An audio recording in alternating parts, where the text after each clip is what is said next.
Bom dia, meus amados e queridos irmãos. Graça e paz a todos. Domingão ensolarado, graças a Deus. Aqui com saúde e vivo para mais um dia. Hoje, dia de ceia do Senhor. Um dia diferente, abençoado. E nós podemos compartilhar, a palavra de Deus nessa manhã, domingo de escola bíblica dominical.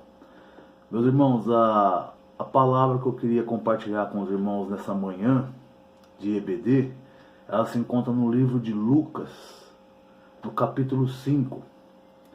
E nós vamos ler do versículo 1 ao versículo 11. Diz assim a palavra do Senhor: Aconteceu que, ao apertá-la a multidão para ouvir a palavra de Deus, estava ele junto ao lago de Genezaré.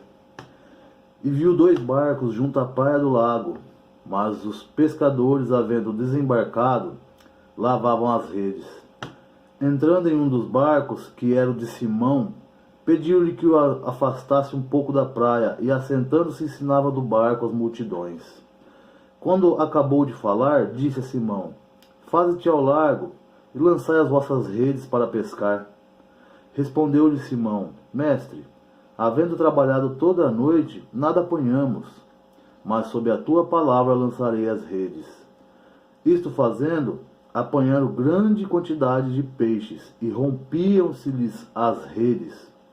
Então fizeram sinais aos companheiros do outro barco, para que fossem ajudá-los, e foram e encheram ambos os barcos, a ponto de quase irem a pique.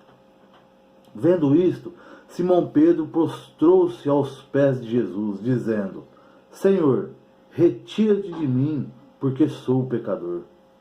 Pois à vista da pesca que fizeram, a admiração se apoderou dele e de todos os seus companheiros, bem como de Tiago e João, filhos de Zebedeu, que eram seus sócios. Disse Jesus a Simão: Não temas, doravante serás pescador de homens. E, arrastando eles os barcos sobre a praia, deixando tudo, o seguiram. Até aí, meus irmãos. Essa é uma passagem bíblica muito conhecida, da grande pesca. Eu queria dizer aos irmãos, começar dizendo aos irmãos, que o livro de Lucas ele foi escrito primariamente, claro que ele foi escrito para os gentios, para todos nós que estamos lendo hoje, está nos ensinando hoje, mas primeiramente foi escrito para Teófilo. Teófilo era um grego, amigo de Lucas. E ali, essa narrativa de Lucas, ele escreve para que Teófilo entenda qual é a razão da sua fé, qual é a razão da fé de todos aqueles que estavam crendo em Jesus, o que Jesus fazia, qual era a vida dele, qual era o sentido de tudo aquilo que ele estava sabendo, ele ouvia falar lá na Grécia. Então essa é uma narrativa para Teófilo, primeiramente.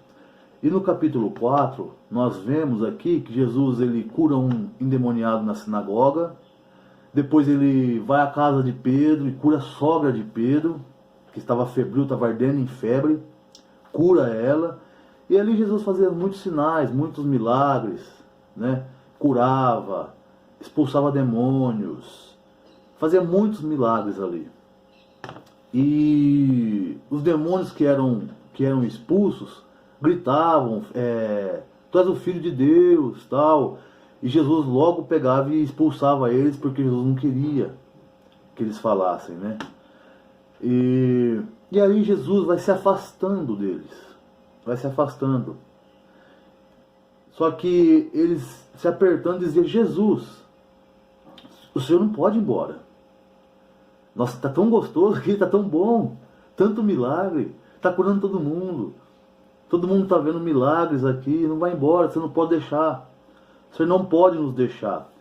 E Jesus fala: não, mas eu tenho que anunciar o Evangelho a outras cidades. E eles saindo, Jesus se encontrava em Cafarnaum, à beira do lago de Genezaré, ou alguns falam Tiberíades, outros mais famosos, o nome mais famoso, Mar da Galileia.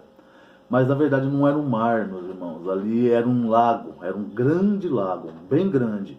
Inclusive foi ali que Jesus acalmou a tempestade, porque era um lago muito grande e era um lago que tinha um fenômeno que o vento vinha de dentro do mar para a praia.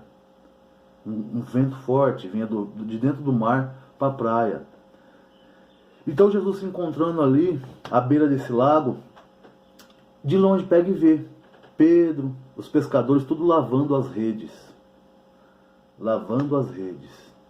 Toda vez depois de uma pesca, os pescadores pegam, param, lavam as suas redes, né? E ali eles estavam lavando as redes. E Jesus chega diante de Pedro e diz assim: Pedro, posso usar o teu barco? Pedro, não, Senhor, claro, pode usar. Pedro já conhecia Jesus. Já tinha entrado na casa de Pedro para curar a sogra dele. Conhecia também do que o povo estava falando, porque o nome de Jesus começou a ser falado por todo mundo.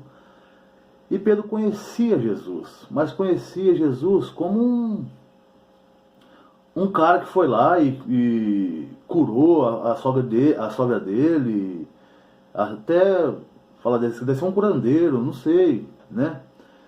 E conhecia Jesus desse jeito, superficialmente, né? E Jesus pedindo o barco dele, emprestado. Você me empresta teu barco, Pedro? Me empresta, Senhor. Vem aqui. Você senta aqui e tal, aí você pode... Aí Jesus foi, sentou no barco, e a favor desse vento, que esse vento era como se fosse a caixa de som, para todo mundo ouvir, porque quando você fala contra o vento, a tua voz é ouvida a uma certa distância, mas quando você fala a favor do vento, a sua voz parece que ela se dissipa mais. E foi assim que aconteceu, né?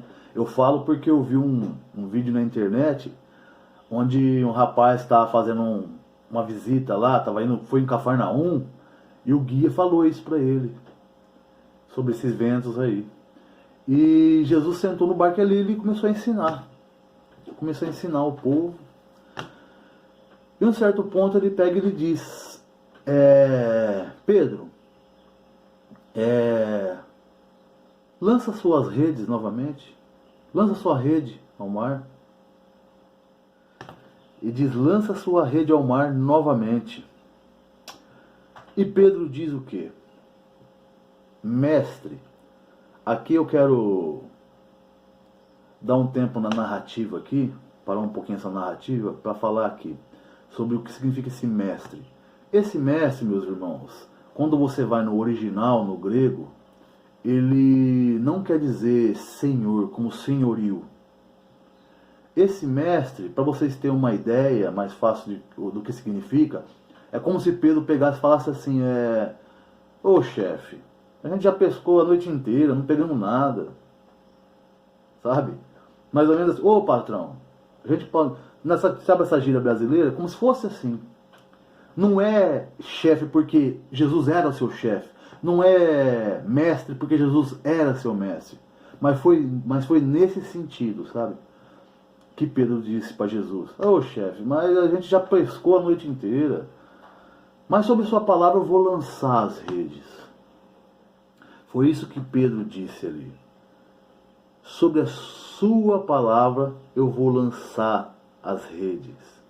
Nós pescamos a noite inteira e não pegamos nada, mas vamos lançar a rede sobre a tua palavra. Eu vou lançar a rede sobre a tua palavra. Aqui, meus irmãos, muitas pregações que eu já vi, sabe? A maioria delas, né? Eu também já preguei essa palavra desse jeito, sabe? E a gente, quando olha esse texto, a gente sempre enfatizamos o que é? A grande pesca. O milagre da pesca, sabe? O que aconteceu ali realmente foi um milagre maravilhoso. Foi uma coisa grandiosa que aconteceu ali. Porque eles pegaram tanto peixe que o barco deles quase afundaram.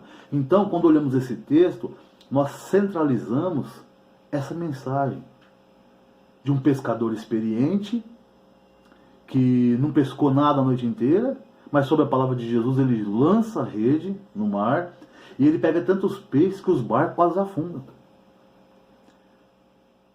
Essa é a ênfase que a gente está dando. E a gente começa até a sistematizar o texto, né?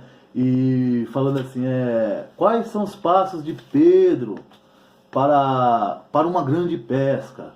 Aí, primeiro passo, você diz, primeiro lugar, empreste seu barco para Jesus. A igreja, empreste seu barco a ele para fazer uma grande pesca. Primeiramente, você tem que prestar o barco para Jesus. Depois, ouça o que ele tem a dizer. Ele disse, vai de novo. Ouça o que Jesus tem a dizer a você. Vai de novo, lança sua rede. Ele está mandando. Ele está te mandando para o cardume. Lança sua rede novamente. Obedeça. Obedeça a Jesus. Ele está te mandando para o cardume. Terceiro, não duvide. Você é experiente, mas obedeça a Ele. Pedro, você é experiente na pesca. Você sabe pescar. Você é profissional, mas obedeça a Jesus. A igreja, é isso mesmo. Glória a Deus, aleluia. Não é assim? E no fim, chame seus amigos. Porque vai ter tanto peixe. Você não vai conseguir carregar. Chame seus amigos. Vai ter muito peixe. Aleluia, glória a Deus. É disso que a gente precisa. Mas, irmãos, pensando bem sobre esse texto aqui, será que o centro do texto é um milagre? É a grande pesca? Pergunto a vocês, será que o centro do texto é esse? Porque eu não acho que o centro do texto seja esse. Seja cura, seja milagre, seja pesca. O centro do texto, meus irmãos, é Jesus. Jesus é o centro de todas as coisas. Porque dele, por ele e para ele são todas as coisas. Jesus é o centro aqui. Lucas não está dizendo para Teófilo aqui, Teófilo, eu estou te mandando uma receitinha aí, sobre pesca, que é imbatível. Né? Jesus tem que ser contratado pelo sindicato dos pescadores do Mar da Galileia agora. E vamos fazer uma escola e Jesus vai ser o professor. Você imagina Jesus professor de pesca? Ele no barco dizendo, lança a rede lá. Vai, lança e cata aquele monte de peixe. Lança a rede ali. Aí você lança e cata aquele monte. Lança a água lá. Aí você cata aquele monte de peixe. Imagina Jesus no nosso barco. Você acha que vai faltar peixe? Não vai faltar peixe também, porque Ele é o criador dos peixes. Ele cria tudo, não vai acabar os peixes. Ele vai criar de novo. Mas esse não é o centro, irmãos. Esse não é o centro do texto. Não é sobre isso. Pedro se maravilhou com aquela grande pesca, com aquele milagre, com certeza. Não só ele, como todos ali se maravilharam desse texto. Todos ali se maravilhavam. Mas eu quero alertar, eu quero fazer com que vocês enxerguem aqui um outro ângulo desse texto aqui. Pedro, ele era um judeu. Pedro era judeu. E sendo um judeu, ele tinha na cabeça dele o que? A lei de Moisés. Os profetas, né? As profecias messiânicas que tinham sobre Jesus. Aí eu separei algumas profecias aqui, é de Belém Eufrata que vai vir o Salvador, tá? Em Miqueias. Ou em Isaías, que Isaías diz o que? Voz que clama no deserto, vai ter uma voz que clama no deserto, tal. Ele vai entrar em Belém sentado num burrinho. Ele vai ser conselheiro, Deus forte, Pai da eternidade, ele vai ser príncipe da paz. Eu não sei se isso estava na cabeça de Pedro nesse momento. Se ele percebeu em Jesus esses acontecimentos aqui, essas profecias, eu não sei. Mas o que eu sei é o seguinte, que quando Pedro pega e vê tudo aquilo, o que ele faz?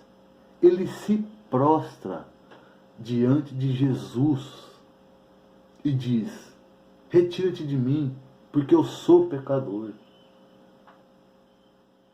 A primeira reação de Pedro é essa, meus irmãos. Retira-te de mim, porque eu sou pecador. Imagina uma situação daquelas, um milagre maravilhoso daquele. Aquele monte de peixe, ele chama o outro barco, ajuda nós aqui, tá afundando o barco, tem muito peixe. Vai lá os dois quase afundam de tanto peixe. E Pedro, ao invés de pegar aqueles peixes, jogar para cima e falar, oh, obrigado Jesus, e ficar animado com aquilo que Jesus, o que ele faz? Ele se prostra diante de Jesus. Ele não fica maravilhado com a pesca, meus irmãos. Ele fica maravilhado com a pesca, mas ele não fica ali. Ele se prostra imediatamente aos pés de Jesus. Para você ter ideia, um judeu se prostrar na frente de um homem normal era uma coisa impossível. Era uma coisa impensável. Por quê? O judeu é monoteísta. Só o Senhor se prostrará. Não terá outros deuses além de mim. Está na lei. Está na lei, não está na lei? A lei naquela época para Pedro era a Escritura, era a palavra. Não tinha o Novo Testamento. Não curvará a outro Deus. Não prostrará a outro Deus. Só o Senhor adorarás. Então era impensável para um judeu se curvar diante de um homem. Mas ali, quando Pedro se prostra a Jesus, diante de Jesus e diz, Senhor, aqui, meus irmãos, está a chave. Essa palavra Senhor não é que nem lá atrás que eu estava dizendo, mestre. Aquela palavra que era como se fosse ô chefe e tal. Não, aqui já é outra palavra. Aqui é o grego Kyrios, que significa Senhor. Senhor, como se fosse, como um exemplo que eu dou aqui da época da escravidão. Naquela época tinha escravos. Então, o escravo era doulos, chamado o grego doulos, e os senhores dos escravos eram Kyrios. Aqui Pedro chama Jesus de Kyrios. Senhor, retira-te de mim, pois sou um pecador. Eu sou um pecador. Aqui ele já chama Jesus de Senhor. A confissão do seu pecado diante de um homem dizendo Senhor, era a total entrega do coração de Pedro a Jesus. Total entrega. Ele entendeu, ali ele entendeu que ele não estava diante de um homem normal. Ali ele entendeu que ele estava diante do Filho de Deus. Ali ele entendeu que ele estava diante de Jesus Cristo, Filho do Altíssimo, meus irmãos. A razão de todo o universo. Ali ele entendeu isso. Outra coisa que o judeu tinha na cabeça era, eu não posso ficar no mesmo lugar que Deus. Eu não posso. Por quê, meus irmãos? No Santo dos Santos, no Velho Testamento, no tabernáculo, tinha o Santo dos Santos, o Santíssimo Lugar. E ali ele era fechado com um véu espesso. E dentro tinha a Arca da Aliança, né? Tinha a arca e em cima da arca tinha o maná, que representava o que o maná? Deus nos alimenta, é Deus que nos alimenta. As tábuas da lei, que significa a palavra de Deus que nos conduz. E a vara de Arão, que significa autoridade, né? Autoridade. E a arca era a presença de Deus, a Shekinah de Deus. Né? A arca era Deus no meio do povo. Tanto é que quando eles iam para as batalhas, a arca ia na frente. A arca ia na frente de tudo. Deus ia na frente. Era a presença de Deus. O sumo sacerdote, ele só entrava nesse lugar uma vez por ano. Uma vez por ano, meus irmãos. Não há quem possa entrar na presença do Altíssimo e ficar vivo. Você entende? Diante do santo, o pecador é fulminado. É morto. Não tem como. E por isso que Pedro pegava e dizia, retira-te de mim, eu sou um pecador, Senhor. Na cabeça dele não podia ficar perto de Deus. Ele não podia ficar perto. Entende? Um outro exemplo aqui, quando os escribas antigamente escrever o tetragrama Iavé, o nome de Deus, Iahué, Iavé, Todas as vezes que eles iam copiar, escrever esse nome, eles pegavam uma outra pena, escreviam e já jogavam a pena de lado fora. Não escrevia mais nada com ela. Total temor que eles tinham da palavra de Deus, do nome do Altíssimo. Pedro entende que estava na frente daquele que todo o Velho Testamento dizia, que toda a palavra na época dele lá dizia. Ele entendeu aquilo naquele momento. Ele fala, e Pedro pensa, ele está aqui do meu lado, e eu sou um pecador, eu não posso ficar do lado dele. As pessoas se maravilhavam com sua doutrina, a multidão apertava ele, porque não queria que ele fosse embora e continuasse a fazer milagres. Pedro estava diante de um grande milagre. Essa era a diferença de Pedro com os demais, com a multidão ali. Uma grande diferença. É como se ele estivesse dizendo para Teófilo, Teófilo, presta atenção o que aconteceu com esse rapaz. O que aconteceu com ele é totalmente diferente do que aconteceu com a multidão. É diferente. Dá uma olhada nisso. É como se Lucas estivesse dizendo isso para Teófilo. Sabe? É diferente do que aconteceu com toda a multidão. E as pessoas apertam Jesus para tirar alguma coisa dele. Você vê a diferença? Ah, eu tô com dor aqui, cura. Eu tô assim, eu tô precisando disso, tô precisando daquilo, eu tô com fome. Vem endemoniado. Então, as pessoas estavam ali porque queriam tirar alguma coisa de Jesus. Queriam algo que Jesus pudesse dar. Mas Pedro sabe que não pode ficar do lado dele, porque é pecador.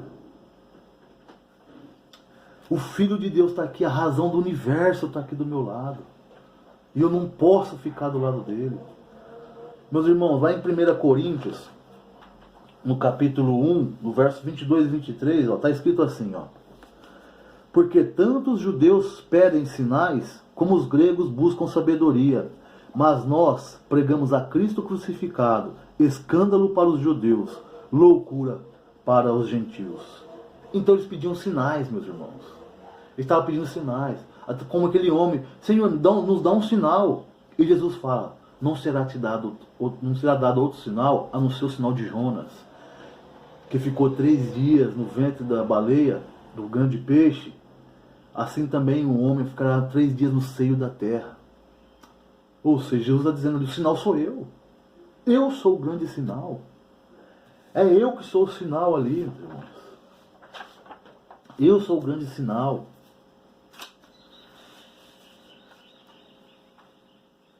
Pedro entendeu que ele estava diante do seu Senhor, diante do seu Salvador.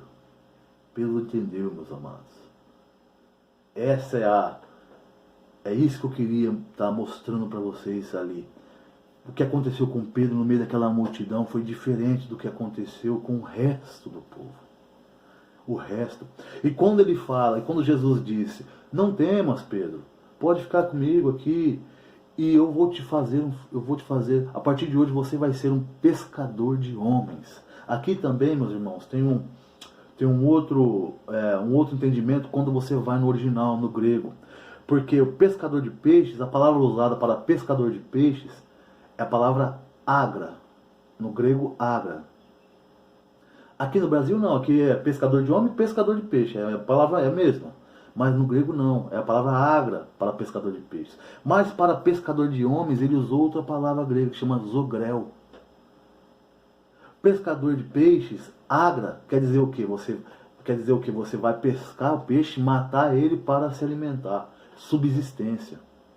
Mas zogrel não. Zogrel, aqui o sentido de zogrel, o que é? É você capturar, é você chamar para si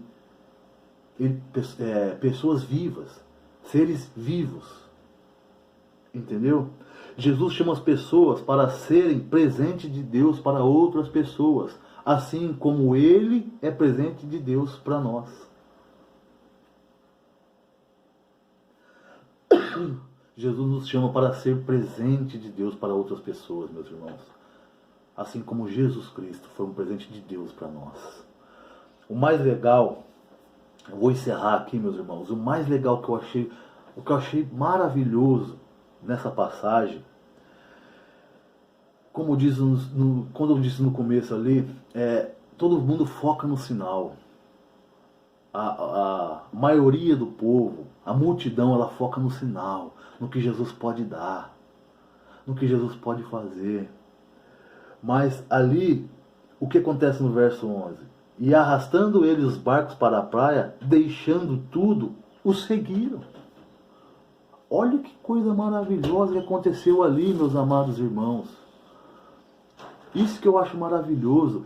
Apesar de todo aquele milagre, tudo aquilo que estava acontecendo, todos aqueles peixes, ali o que eles fizeram? Deixando tudo, seguiram Jesus. Abandonaram tudo. Eles não queriam nem saber. Eles não queriam saber mais de barco, de pesca, de mais nada. Ali eles abandonaram tudo e seguiram Jesus. Isso que eu acho maravilhoso. Tamanho milagre ali, ele não ficou ali com aqueles peixes, ele não ficou ali diante do milagre, não. Eles abandonaram tudo na mesma hora e seguiram a Jesus Cristo. Isso que é incrível. Pedro abandonou tudo. Ele disse, esses peixes já não fazem mais sentido para mim. Os barcos já não fazem mais sentido para mim. Não serve mais para nada. Ele larga tudo. Olha isso aí. Nos dias de hoje, muitos dizem que estão seguindo a Cristo, mas elas não têm nenhum olho no gato, só no peixe. Entendeu? Não tem nenhum olho no gato, só no peixe. Não tem nenhum olho em Jesus. Elas seguem, dizem que seguem Cristo, mas não tem um olho nenhum em Jesus, só o olho nos peixes. Só nos sinais, só nos milagres. Elas só estão condicionadas, só estão intencionadas no que Cristo pode proporcionar a elas. Isso é forte demais, meus irmãos.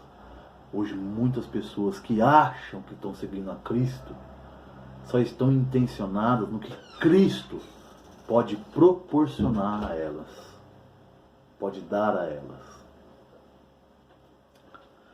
Alguns estão dizendo, não estou nem aí para os peixes, para o barco. Eu não preciso de mais nada, só preciso segui-lo. São poucos, meus irmãos, mas tem ainda. Tem aqueles que não estão nem aí para peixe, não estão nem aí para barco. E dizem assim, eu preciso segui-lo. E larga tudo e segue Jesus. São poucos, mas tem ainda os fiéis. Aqueles que estão seguindo Jesus pelo que Ele é. Não pelos sinais, não pelos peixes, não pelos milagres, pelas curas. Pelo que Ele é. Jesus, essa aqui é muito forte. Jesus não é uma pessoa que dá tudo o que eu preciso. Ele é tudo o que eu preciso. Ele não é uma pessoa que dá tudo o que eu preciso. Ele é tudo o que eu preciso. Eu não preciso de mais nada, só preciso dele. Só de Jesus. Todos focam no milagre da pesca, não no milagre do rei chegando. Todos ali focaram o quê? No milagre da pesca. Mas no milagre do Filho de Deus ali presente, ninguém focou. Só Pedro. Pedro focou. Pedro viu. Todo mundo corre atrás das coisas que se interessam, meus irmãos. Espero que eu e você sejamos pessoas dispostas a deixar aquilo que nos interessa. Porque a única coisa que nos interessa é seguir Jesus. É seguir Jesus. Todo mundo corre atrás de coisas que interessam para elas. Mas eu e você não, meus irmãos. Sejamos diferentes. Pessoas que deixam tudo o que nos interessa. Porque a única coisa que nos interessa é seguir a Jesus. Alguns podem me perguntar, você crê em milagres?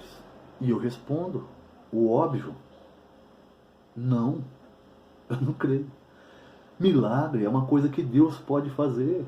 Eu creio em Jesus. O objeto da minha fé é Cristo. Não são milagres, é Cristo. Aí você pergunta, como não? O objeto da minha fé, diante do qual eu me prostro e creio, não é milagre, porque milagre é uma coisa que Deus faz. Mas o objeto da minha fé é Cristo. É Cristo. É Cristo e mais nada. O objeto da minha fé não é o que me cerca, o que me alimenta, mas é o Senhor que é a razão de tudo que me cerca e me alimenta.